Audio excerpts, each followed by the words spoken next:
네, 여러분 반갑습니다. 하나님께서 오늘 우리에게 주시는 축복의 말씀 에베소서 제3장 14절부터 19절까지를 통해서 바울의 기도, 이런 제목으로 은혜의 말씀을 나누기 전에 본문의 말씀을 제가 받들어 읽겠습니다.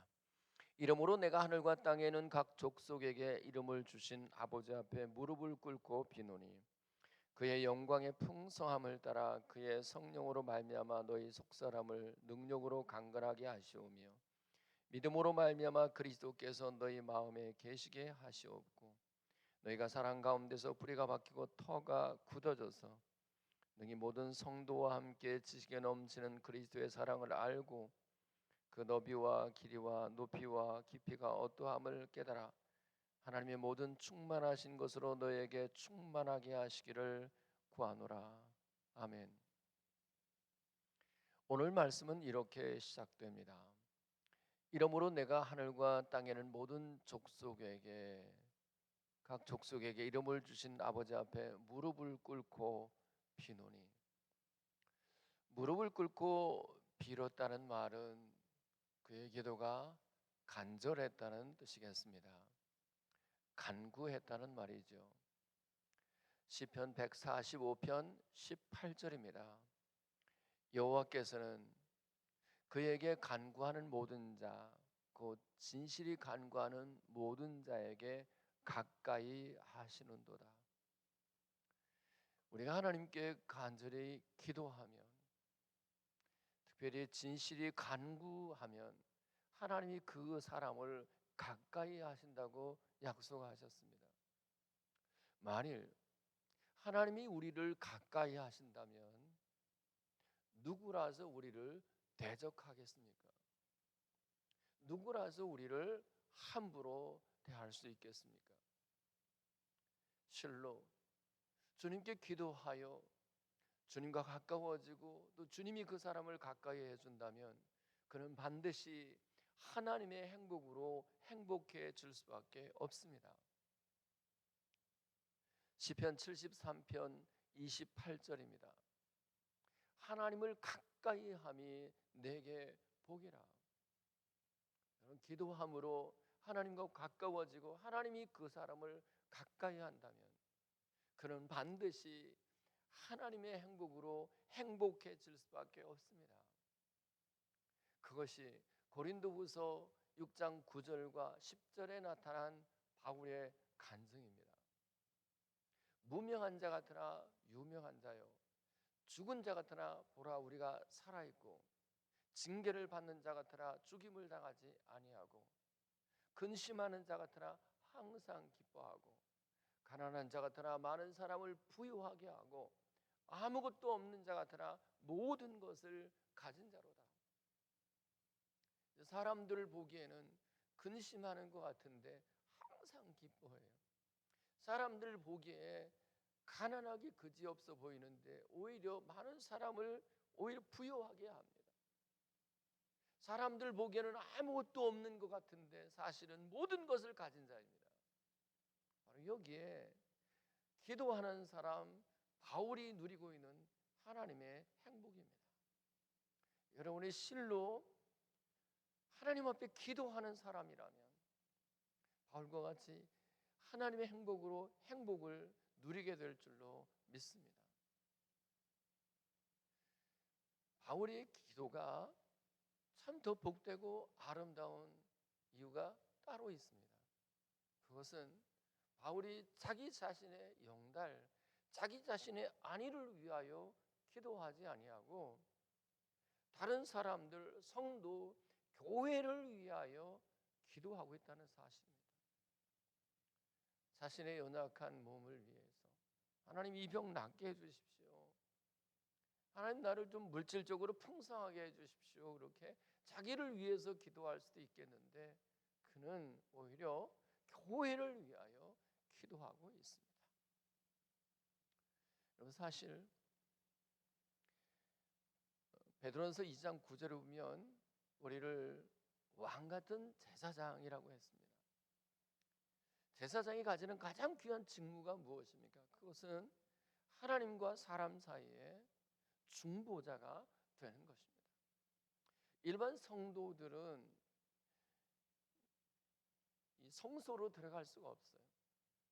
제사장이 성소에 들어가서 하나님을 섬기게 되는데 그 성소에서 하게 되는 가장 중요한 사역 중에 하나가 무엇입니까? 바로 향년을 하나님께 올려드리는 것입니다. 계시록 8장 4절입니다. 향년이 성도의 기도와 함께 천사의 손으로부터 하나님 앞으로 올라가는지라. 성소에서 제사장이 올려드리는 그 향년은 바로 기도라고 하는 것을 알 수 있습니다. 그러니까 제사장은 성도들을 위하여 중보자로서 성소에 들어가서 기도하는 사람이라고 하는 것을 알 수 있습니다. 오늘 우리가 왕 같은 제사장이 분명하다고 한다면 우리는 우리 자신, 우리 가정을 위해서 물론 기도해야 되겠지만 실은 우리의 기도의 지평이 좀 넓어져야 합니다. 특별히 교회를 위해서 교회 여러 식구들 한 사람 한 사람 거명하여 기도할 수 있다면 그것이 얼마나 복된 일인지 아십니까? 늘 그런 것처럼 주라 그리하면 너에게 주리니 너희가 후이되어 누르고 흔들어 넘치도록 하여 너에게 안겨주리라고 하지 않습니까? 여러분, 기도도 마찬가지예요. 우리가 누군가를 위해서 기도해 주게 될 때 그때 내 영혼이, 내 삶이 더 큰 하나님의 은혜로 충만하게 된다고 하는 것을 기억해 하셔서 여러분도 부디 기도의 지평이 넓어지는 은혜가 있기를 축복합니다. 그렇다면 바울이 지금 에베소 교회를 위하여 기도하는 기도의 제목들은 무엇입니까? 첫째, 오늘 본문 3장 16절에 이렇게 기록되어 있습니다. 그의 영광의 풍성함을 따라 그의 성령으로 말미암아 너희 속사람을 능력으로 강건하게 하시오니. 속사람이 건강하기를 위하여 기도하고 있습니다. 사실 겉사람의 건강도 중요하지 않습니까? 겉사람의 건강이 무너지면 그것은 곧 죽는 것이기 때문에 겉사람의 건강을 위하여 좋은 음식을 많이 섭취하고 열심히 운동을 하는 것이 바람직하고 좋은 일입니다. 그런데 왜 바울은 지금 겉사람의 강건함이 아니라 속사람의 강건을 위하여 기도하고 있는 것일까요? 그 답이 고린도후서 제4장 18절에 있습니다. 우리가 주목하는 것은 보이는 것이 아니요 보이지 않는 것이니 보이는 것은 잠깐이요 보이지 않는 것은 영원함이라.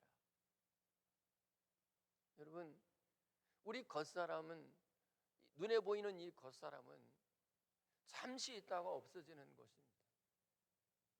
그러나 우리의 속사람 영혼은 영원하다고 하는 점에서 겉사람의 건강보다 오히려 속사람의 강건함이 훨씬 더 중요한 문제라고 하는 것을 기억해야 합니다. 그 다음 고린도후서 5장 1절에 이렇게 말씀이 이어지고 있습니다. 만일 땅에 있는 우리의 장막집이 무너지면 하나님께서 지으신 집, 그 손으로 지은 것이 아니요 하늘에 있는 영원한 집이 우리에게 있는 줄 아느니라. 이 겉사람을 일컬어서 우리 장막집이라고 했습니다. 속사람이 거하는 장막집이라는 거예요. 그리고 이 장막집은 반드시 한 번은 무너질 날이 있습니다. 이 집은 절대 영원하지 않습니다. 반대로 우리의 영혼은, 우리의 속사람은 아버지의 집에서 영원히 산다고 하는 점에서 겉사람의 강건함보다 속사람의 건강이 훨씬 더 중요한 문제라고 하는 것을 기억해야 돼요. 요한복음 5장 29절입니다. 선을 행하는 자는 생명의 부활로, 악을 행하는 자는 심판의 부활로 나오리라. 악한 사람도 선한 사람도 꼭 같이 부활합니다. 부활하되 하나는 지옥에서 부활하여 영원히 고통을 당하게 될 것이고, 선한 사람은 천국에서 부활하여 영생의 기쁨을 누리게 된다고 하는 점에서 다시 한번 겉사람의 건강보다 속사람의 건강이 훨씬 더 중요하다고 하는 것을 잊지 않으시기를 바랍니다. 자, 이제 묻습니다. 여러분의 속사람, 여러분의 내면은 지금 건강하십니까? 칼 융은 내면의 건강을 이렇게 정의했습니다. 그 내면이 건강한 사람은 그 누구하고도 비교하는 법이 없다. 여러분, 실제로 마음이 병들어 있는 사람, 속사람이 내면이 병들어 있는 사람은 자꾸 다른 사람과 비교해요. 그래서 나보다 더 잘났다고 생각하는 사람에 대하여 시기하거나 그 사람에 대하여 스스로 열등감에 사로잡히게 돼요. 혹은 나보다 못났다고 생각하는 사람은 함부로 대하고 무시하고 하대하게 되죠. 그 마음은 틀림없이 지옥일 수밖에 없습니다.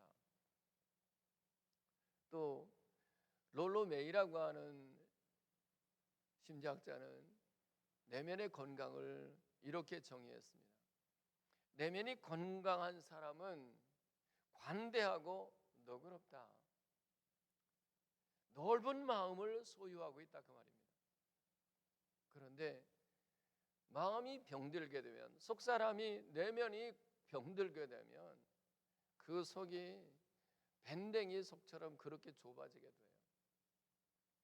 마태복음 5장 44절에 예수님 이렇게 말씀하시죠.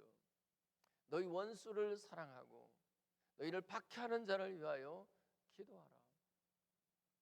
여러분, 내면이 건강해진 사람은 원수 같은 사람도 사랑할 수 있어요.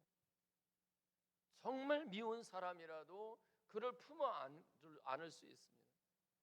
심지어 나를 박해하는 사람을 위해서도 진심으로 그를 위해서 기도해 줄 수 있어요.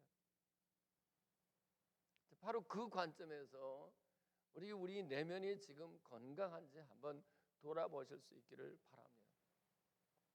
조금만 내 마음에 들지 않으면 고개를 확 돌려버리든지 외면하든지 아니면 눈을 좀 올린다든지 그렇게 미운 시선으로 누군가를 바라보고 있다면 그는 분명히 마음의 병이, 내면의 병이, 속사람의 병이 걸리는 것이라고 할 수 있습니다.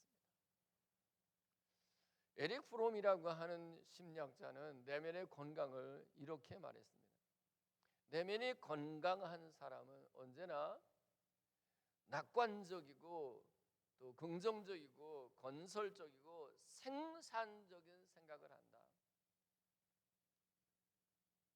파괴적이지 않다, 그 말이죠. 저 사람 죽이고 나도 죽어버리고 싶어. 그래도 그것도 안 되면 우울함에 빠져있는 이런 생각, 이건 분명히 그 속사람이, 그 내면이 병들어 있는 모습이라고 할 수 있습니다. 여러분, 혹시 지금 여러분의 속사람이, 여러분의 내면이 병들어 있다면 이제라도 오늘 이 말씀을 들으면서 여러분의 속사람이 치유가 되고 또 강건함이 회복될 수 있기를 예수 그리스도의 이름으로 축복합니다. 그럼 어떻게 하면 이 속사람이 건강해질 수 있을까? 어떻게 하면 내면이 강건해질 수 있을까? 그 첫 번째 처방, 오늘 본문 3장 16절에 이렇게 기록되어 있습니다.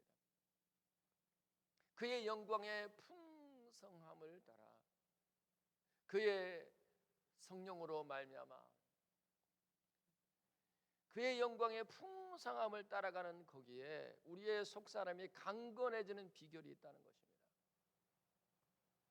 자, 그렇다면 이때의 영광은 무엇을 의미하는 것일까요? 요한복음 21장 19절입니다. 이 말씀을 하시면 베드로가 어떠한 죽음으로 하나님께 영광을 돌릴 것을 가리키십니다. 베드로가 훗날에 이제 십자가에 거꾸로 못 박혀서 순교하거든요. 그 십자가의 죽음을 일컬어서 하나님께 영광을 돌리는 것이라고 표현했습니다. 이번에는 요한복음 7장 39절입니다. 이는 그를 믿는 자들이 받을 성령을 가리켜 말씀하시는 것이라. 예수께서 아직 영광을 받지 않으셨으므로 성령이 아직 그들에게 계시지 아니하시더라. 그리고 이때 예수님께서 영광을 받지 않으셨다는 뜻이 뭘까요? 아직 예수님께서 십자가에서 죽지 않으셨다는 뜻입니다.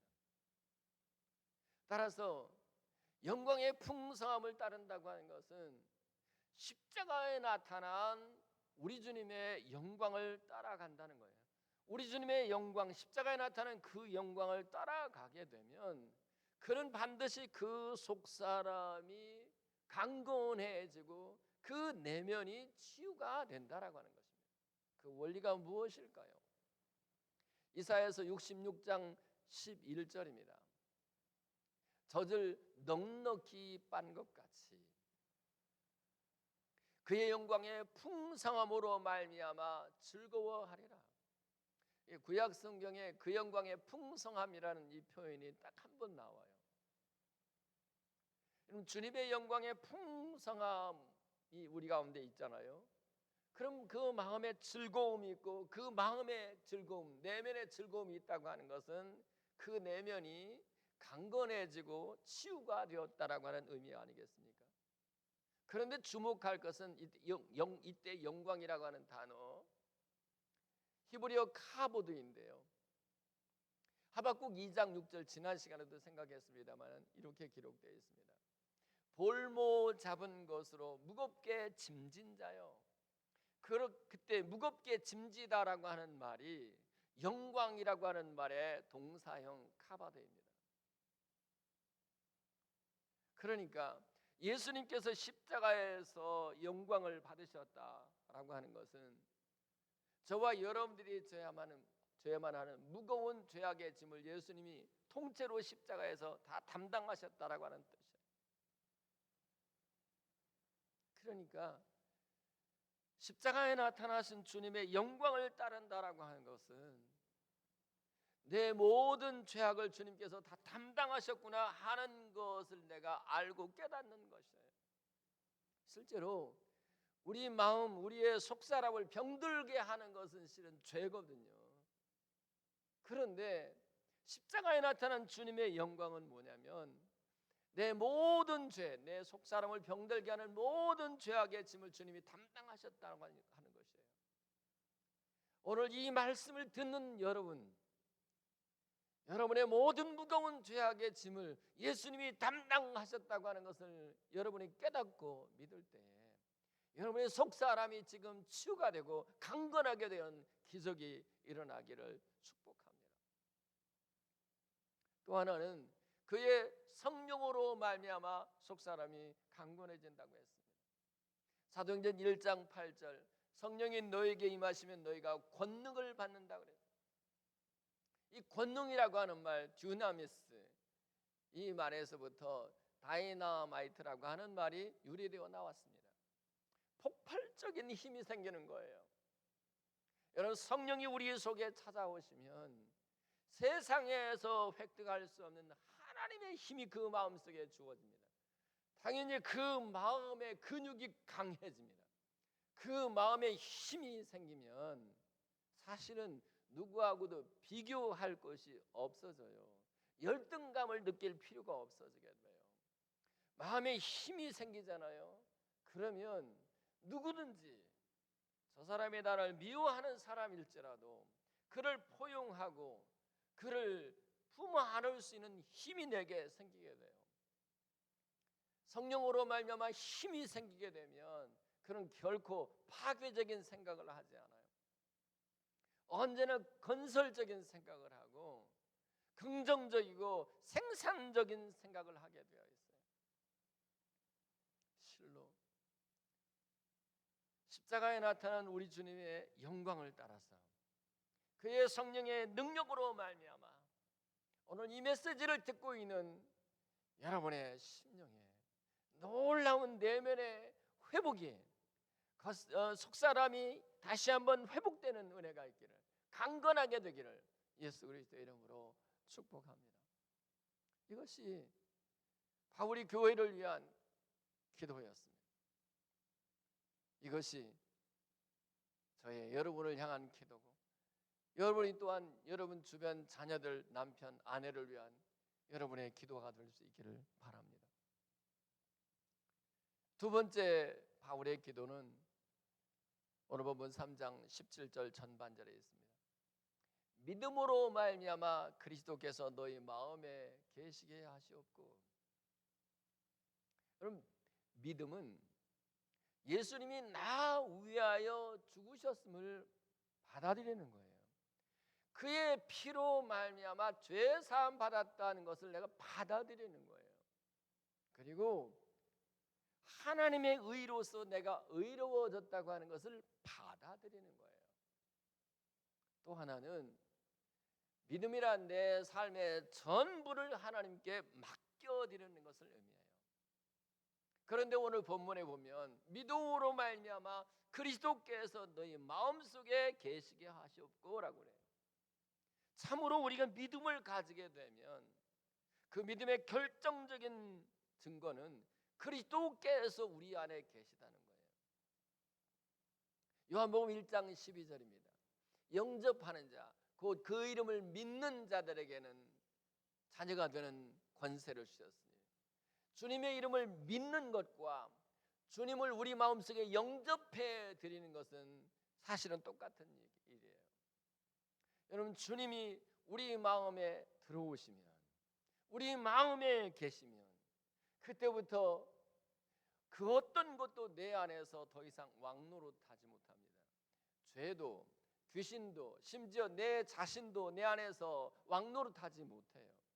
오직 주님만이 내 안에서 왕이 되시고 주인이 되십니다. 그럼 그럴 때에 믿음 있는 사람들은 반드시 내 안에 왕으로 계신 주님께 내 삶의 전부를 복종하게 됩니다. 그 복종의 시작이 사실은 내 생각으로부터 복종하는 거예요. 고린도후서 10장 4절로부터 6절입니다. 우리의 싸우는 무기는 육신에 속한 것이 아니요 오직 어떠한 견고한 진도 무너뜨리는 하나님의 능력이라. 모든 이론을 무너뜨리고 하나님 아는 것을 대적하여 높아진 것을 다 무너뜨리고 모든 생각을 사로잡아 그리스도에게 복종케 하니 너희 복종이 온전하게 될 때 모든 복종치 않는 자를 벌하려고 준비하는 중에 있노라. 여러분, 그리스도께서 우리에게 왕이 되시기 시작하잖아요. 내 마음속에 계셔서 내 마음의 주인이 되기 시작하잖아요. 그러면 내 생각부터 복종을 시킵니다. 악한 생각, 더러운 생각, 주님이 원치 않은 생각들을 그리스도께 복종시켜요.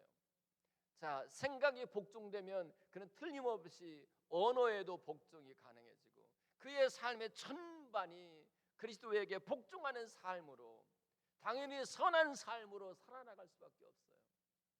그러니까 믿음이라고 하는 것은 예수님이 내 죄를 용서해 주셨다라고 끝나지 않고 예수님이 내 마음에 계시기 때문에, 내 마음의 주인이고 왕이시기 때문에 그분이 원하시는 삶을, 선한 삶을 살아갈 수밖에 없는 것이에요. 빌립보서 1장 20절과 21절입니다.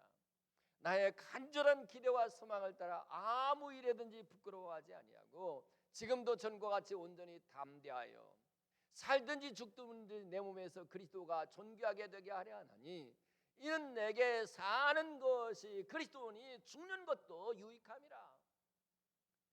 주님이 내 안에 계시잖아요. 그러면 죽는 것도 두려워하지 않아요. 이게 바울의 간증이에요. 바울은 이미 나골에 가서 말로 할 수 없는 것을 들었거든요. 그 천국에 대한 확신이 있어요. 그래서 죽음이 두렵지 않아요. 무엇보다도 살든지 죽든지 내 몸에서 그리스도가 존귀하게 되기를 바라요. 내 손짓, 눈짓, 발짓해서 내 입술의 언어에서 내 안고 일어서는 것을 통해서 내 안에 계신 주님의 어떠하심이 밖으로 존귀하게 드러났으면 좋겠는 거예요. 이것이 믿음이에요.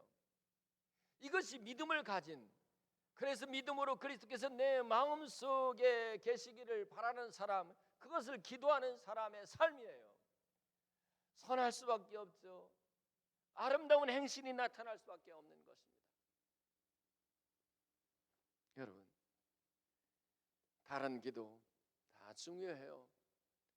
정말 중요한 기도 중에 하나 이거예요. 주여, 믿음으로 말미암아 그리스도께서 내 마음에 계시옵소서.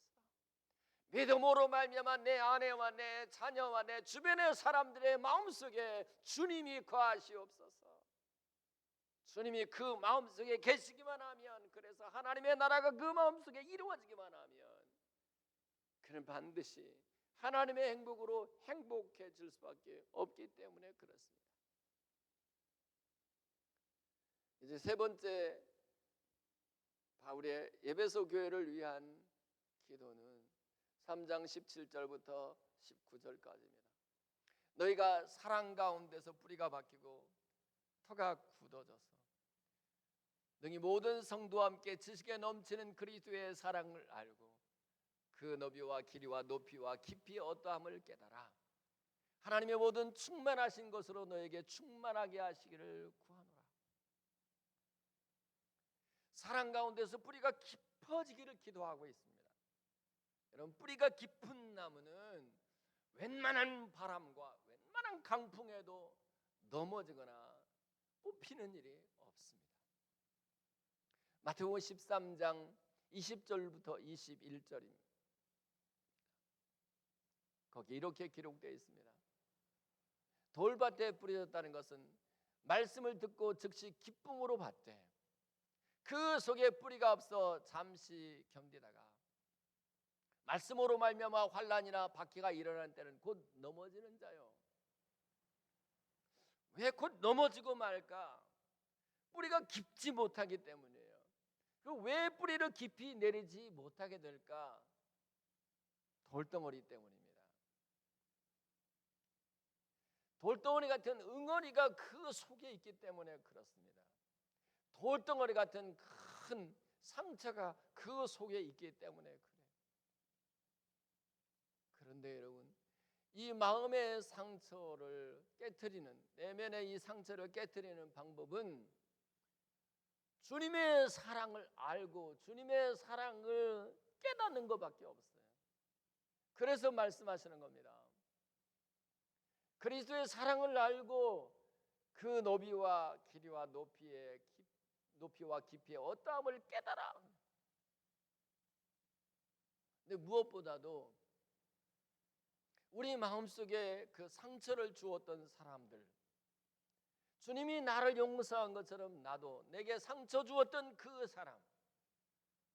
사람을 하나님의 사랑으로 사랑하며 용서해 보십시오. 여러분, 놀랍게도 내 안에 상처가 깨어지는 것, 돌덩어리 같은 응어리가 깨어지는 것을 경험하게 될 것입니다.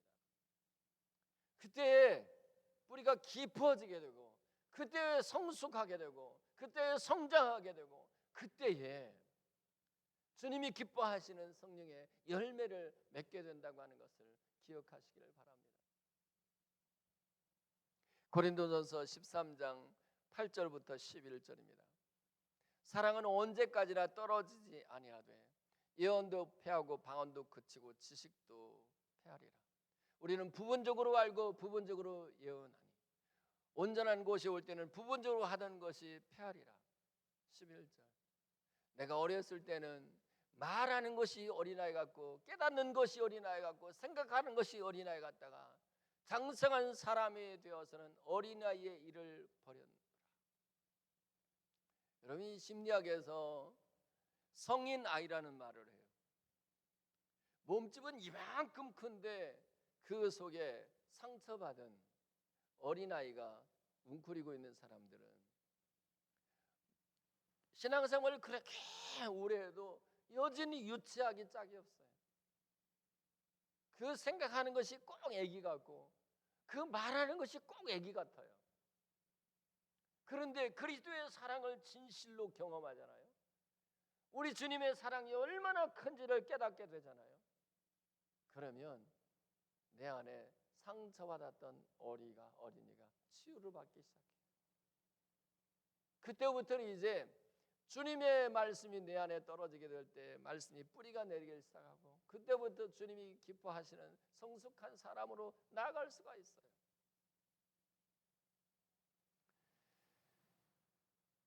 우리의 기도가 우리 자신을 위한 기도가 있다면 주님 이제 내 안에 이 돌덩어리 같은 응어리 이 상처를 주님의 사랑을 알고 그 사랑의 너비와 길이와 높이와 깊이의 어떠함을 깨달아서 주님 내 안에 이 상처들이 응어리 같은 상처들이 치유가 되게 하시고 무엇보다 내가 나에게 상처 주었던 그 사람을 진심으로 용서함으로써 내 안에 상처가 이 돌덩어리가 다 깨워지게 해주십시오 라고 하는 기도가 있기를 예수님의 이름으로 축복하고 또 여러분 주변의 사람들 자녀들 또 남편과 아내를 주변의 사람들을 위해서 기도할 때도 꼭 이 기도가 있기를 바랍니다. 마지막으로 바울의 기도는 그거예요. 하나님이 모든 충만하게 하신 것으로 너에게 충만하게 하시기를 구하노라. 사실은 성령 충만함을 구하는 거고 사랑 충만함을 구하는 것이고 믿음 충만함을 구하는 것이에요. 한마디로 말하면 교회다운 교회가 되기를 바라는 거예요. 왠지 아십니까? 에베소 1장 23절 교회는 그의 몸이니 만물 아래서 만물을 충만케 하시는 이의 충만함이니라.